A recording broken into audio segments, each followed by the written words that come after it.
Whitney Pittman on the Red River Farm Network. We are out and about this morning. We are near Dorothy, Minnesota, northwest Minnesota, talking with pioneer field agronomist Kristie Sundeen. Tell us what's going on in the field here today. You're doing some stand counts. Yep, so the one thing I do all year long is I evaluate our plots that we have with our sales reps. So they work really hard to get our plots in. So right now I've been working on corn. I think I've got 26 plots down and I've got about 8 more to go. So it takes quite a long time to do the stand counts. We do it on every hybrid and every trial. But it's just one way to evaluate things as they come out of the ground. We're looking at the stand itself, and then we're also looking at the uniformity. Does it come out even, or do we have some up and downness in terms of that uniformity, because that can affect yield. So how are things looking in the field right now as far as crop conditions? I know a lot of people are saying moisture is needed. What are we seeing here? It's extremely varied across my territory. If you hit one of those rain showers, you're on the positive side, but there's been some negatives to the rain showers too, because they've been coming really hard and fast. So we've had some crusting issues on that side of the coin, but then I have other pockets that are in dire need of rain. We've got canola fields up in the northeast North Dakota that are so uneven.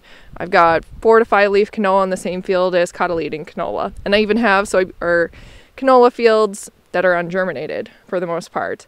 So we really do need some rains. To be honest with you, if I could pray and wish for one thing, I want a full day, 1-inch nice soaker rain across my entire territory. So as far as other pressures, insect, weeds, what are we seeing on that front? For the most part, weeds have been able to stay under control.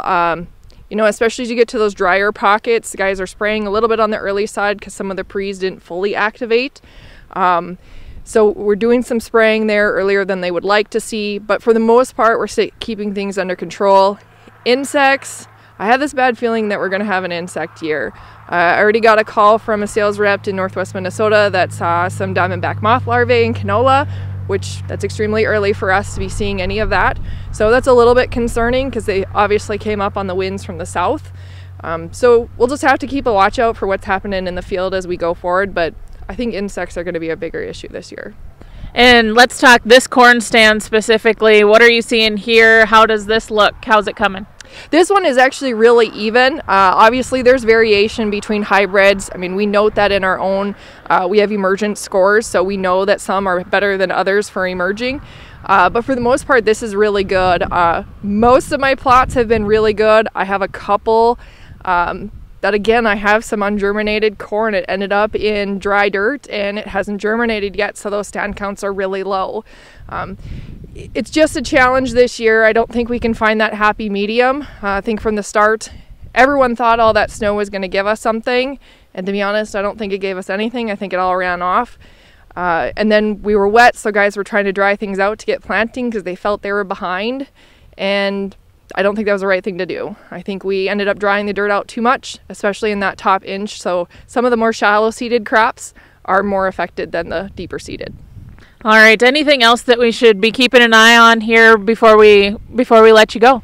No, actually right now, besides everyone do a little bit of praying for some nice rain, that's really all we really need to get things to straighten out for the most part. But keep a lookout for insects. If you see something, definitely don't be afraid to share the word with your neighbor or anybody else so that they can go out and start looking too. But diseases right now are not an issue, and planting, we can't fix planting mistakes without rain.